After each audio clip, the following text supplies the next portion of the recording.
Bonsoir, je suis très content d'être avec vous à l'église La Nouvelle Arche pour notre message du mardi soir. Je suis très content d'être avec vous. Alors je vous invite à vous abonner à notre chaîne YouTube si vous ne l'avez pas encore fait. Comme ça, vous pourrez continuer à recevoir des notifications pour suivre les prochains messages que l'on pourra mettre sur la chaîne. Et si vous souhaitez aussi plus d'informations, vous pouvez nous suivre sur nos réseaux, sur notre page Facebook ainsi que sur notre compte Instagram. Alors, je commence avec une petite anecdote. Quand je suis arrivé à Marignane, il y a 3-4 ans de cela, je suis arrivé après un grand incendie qui avait eu lieu dans l'été. Et du coup, on pouvait voir un paysage un petit peu particulier. On pouvait voir justement tous ces arbres calcinés qui étaient là et debout. Et je me suis dit, c'est très intéressant de pouvoir voir des arbres qui sont complètement morts, mais debout. Ils ne portaient aucun fruit, ils étaient morts. Et pourtant, ils étaient là, debout, ils faisaient partie du paysage.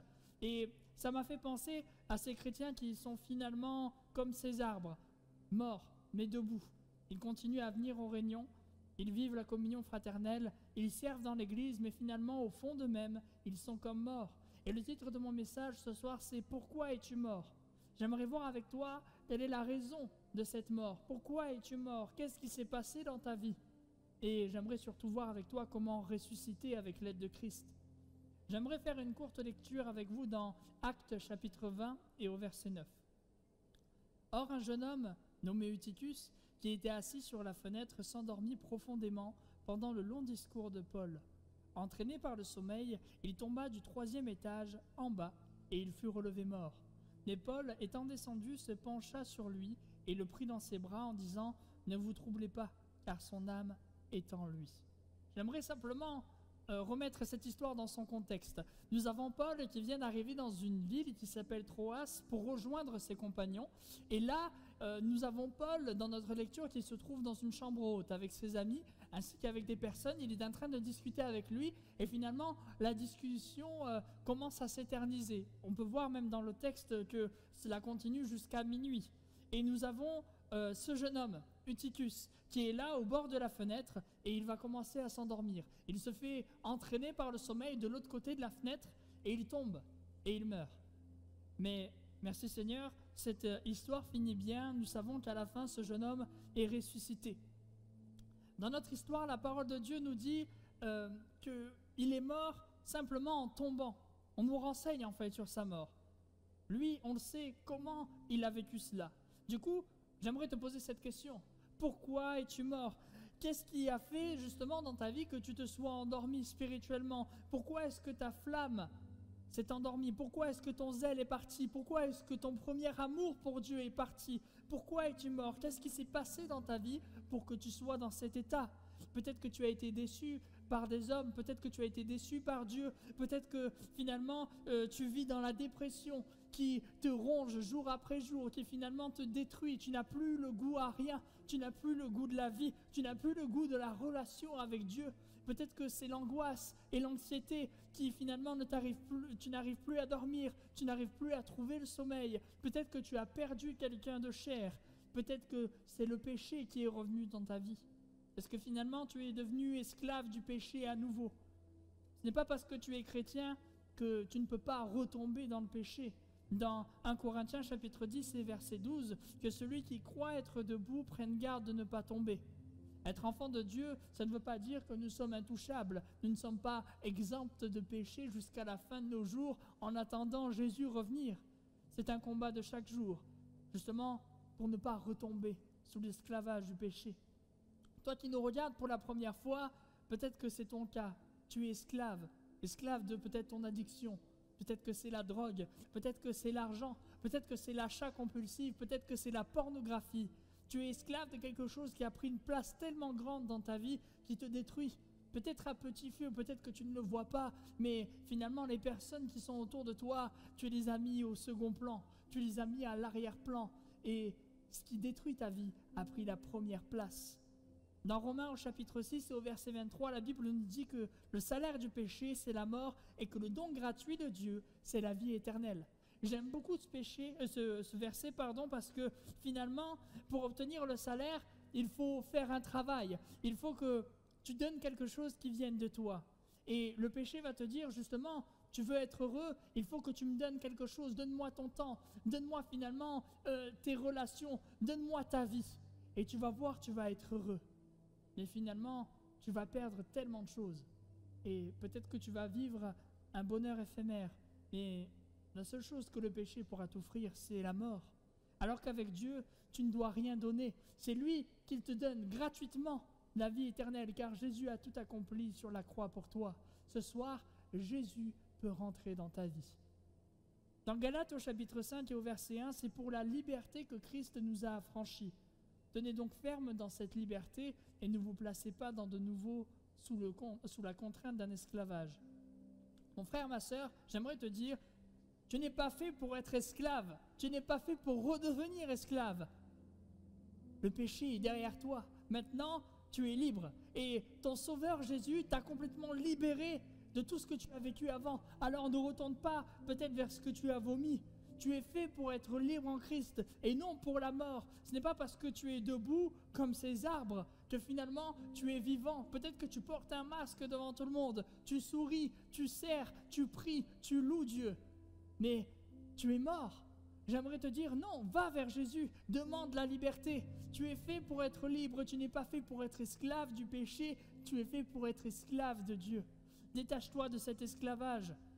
Prie Dieu ce soir, prie-le pour que justement il vienne te secourir. Tu peux passer de la résurrection. Tu peux vraiment passer de la mort à la vie. Tu peux passer des ténèbres à la lumière. Tu peux vivre un miracle extraordinaire. Tu peux revivre ce que tu as vécu quand tu auras rencontré Jésus pour la première fois. Dans Jacques au chapitre 4 et au verset 7, « Soumettez-vous donc à Dieu, résistez au diable et il fuira loin de vous. » Tu peux gagner. Ce n'est pas une finalité, ce n'est pas une fatalité. Tu peux gagner. Tu as juste à te soumettre à ton Dieu et tu pourras justement tenir face à toute tentation. Tu pourras faire fuir le diable devant toi.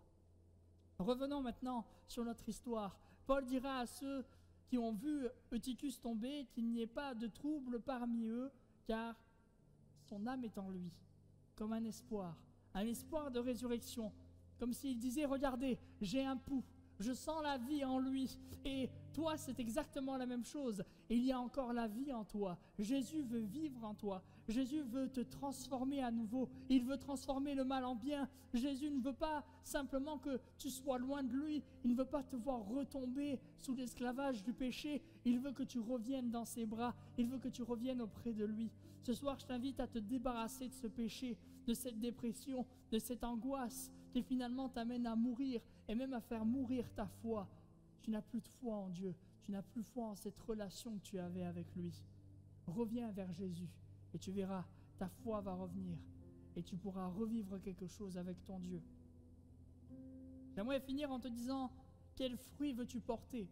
Dans Matthieu au chapitre 7 et au verset 17, tout bon arbre porte de bons fruits, mais le mauvais arbre porte de mauvais fruits. Au début, je vous parlais de ces arbres morts qui ne portaient plus de fruits. Est-ce que, comme ces arbres, tu veux arrêter de porter du fruit pour ton Dieu et finalement te laisser entraîner comme Eutychus et tomber puis mourir comme si tous tes efforts pour t'approcher de Dieu étaient vains? Dans Romains au chapitre 6 et au verset 21, « Quels fruits donc aviez-vous alors? Des choses dont vous avez honte maintenant, car leur fin est la mort. Mais maintenant, ayant été affranchis du péché, étant devenus les esclaves de Dieu, vous avez pour fruit la sanctification et pour fin la vie éternelle. » Quel fruit veux-tu porter?